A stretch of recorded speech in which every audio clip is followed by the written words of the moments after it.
നമ്മുടെ മരണവാർത്ത അറിയുന്ന സമയം, ആ മരണത്തിന്റെ രംഗം, ഭയാനകമായ നിമിഷം നമ്മുടെ ജീവിതത്തിലേക്ക് എത്തുമ്പോൾ, ആ റൂഹ് തൊണ്ടക്കുഴിയിലേക്ക് എത്തുന്ന നിമിഷം, നമ്മുടെ റൂഹിനെ പിടിക്കാൻ കറുകറുത്ത വിഗദ്ധമായ മാലാഖമാർ നമ്മുടെ റൂഹിനെ പിടിക്കാൻ വേണ്ടി കടന്നു വരുന്ന ദിവസം, ഒരു പേടിയുള്ള കാഴ്ച കണ്ടാൽ കണ്ണടച്ച സൗകര്യമാണ്, പിന്നത് കാണൂല. പക്ഷെ ആ മരണാസന്നമായി നിൽക്കുന്ന സമയത്ത് കണ്ണുകൾ അടച്ചാലും കാഴ്ചകൾ മറയുന്നില്ല. എവിടേക്ക് തിരിഞ്ഞാലും ഭീമാകാരന്മാരായ മലക്കുകളുടെ ചിത്രം കണ്ണിൽ പതിയുന്ന നിമിഷം, നമ്മുടെ റൂഹിനെ പിടിച്ചുകൊണ്ട് മലക്കുകൾ യാത്ര തിരിക്കുന്ന സമയത്ത് നമ്മുടെ കണ്ണു മറയും. ഇപ്പൊ കണ്ണിന് കൃഷ്ണമണിയുണ്ട്, കണ്ണിന് വെള്ള നിറമായി തീരും. കണ്ണു മറയുന്നൊരു ദിവസം ജീവിതത്തിൽ വരാൻ നമ്മുടെ ചുറ്റും കൂടിയവരുടെ ബാധ്യതയാണ് ആ കണ്ണ് പതുക്കെ നടക്കുന്നത്. ആ മരണത്തിന്റെ വെപ്രാളത്തിൽ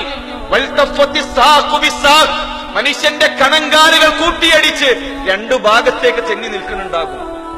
നമ്മുടെ ചുറ്റും കൂടിയവരുടെ ബാധ്യതയാണ് ആ കാലൊന്ന് പതുക്കെ ചേർത്ത് കെട്ടി ഒരു തുണി കൊണ്ട് കാല് കെട്ടിയിടണം. വലിയൊരുനാൾക്ക് പോത്തിനർത്തപ്പോ അതിന്റെ തല നമ്മൾ കണ്ടിട്ടുണ്ട്, താടി തൂങ്ങി, നാവ് പുറത്തേക്ക് വന്ന് വികൃതമായ രൂപം. റൂഹിനെ പിടിച്ച് മലക്കുകൾ യാത്ര തിരിച്ചു കഴിഞ്ഞാൽ ഈ താട തൂങ്ങും, നാവ് പുറത്തേക്ക് വരും, വികൃതമായ രൂപവും. ബാപ്പയും ഉമ്മയും കണ്ടാൽ പോലും ബേജാറാകും.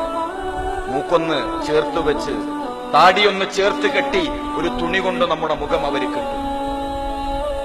ആ മരണത്തിന്റെ വെപ്രാളത്തിൽ വികൃതമായിട്ടുണ്ടായിരിക്കും നമ്മുടെ രൂപം. മലമൂത്ര വിസർജനം കിടന്ന ഭാഗത്ത് പോയിട്ടുണ്ടാകും. ഇതുവരെ നമ്മുടെ കൈകൊണ്ടാണ് നമ്മൾ മലമൂത്ര വിസർജനം വൃത്തിയാക്കിയിട്ടുള്ളത്.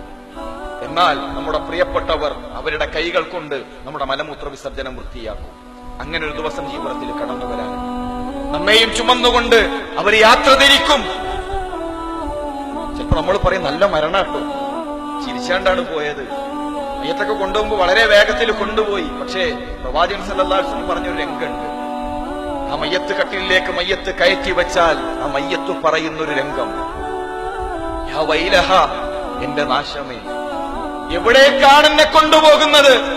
ആ മനുഷ്യന്റെ അട്ടഹാസങ്ങളും ആ മനുഷ്യന്റെ ആർത്തനാദങ്ങളും ലോകത്തുള്ള മുഴുവൻ ജീവജാലങ്ങളും കേൾക്കും, മനുഷ്യരൊഴികെ. ആ മരിച്ച മനുഷ്യന്റെ കരച്ചിൽ മനുഷ്യന്മാര് കേട്ടിരുന്നുവെങ്കിൽ ബോധം നഷ്ടപ്പെട്ട് താഴെ വീടുമായിരുന്നു. നമ്മളെ കബറിലേക്ക് ഇറക്കി വെച്ചവർ യാത്ര തിരിക്കും. ആ കബറിൽ നമ്മൾ ഒറ്റക്ക, അവിടെ നമ്മൾ ഒറ്റക്കാണ്. അതിനുവേണ്ടി സഹോദരന്മാരെ, നമ്മൾ എന്തു ചെയ്തു വെച്ചിട്ടുണ്ട് എന്ന് ആത്മാർത്ഥമായിട്ട് ആലോചിക്കുക.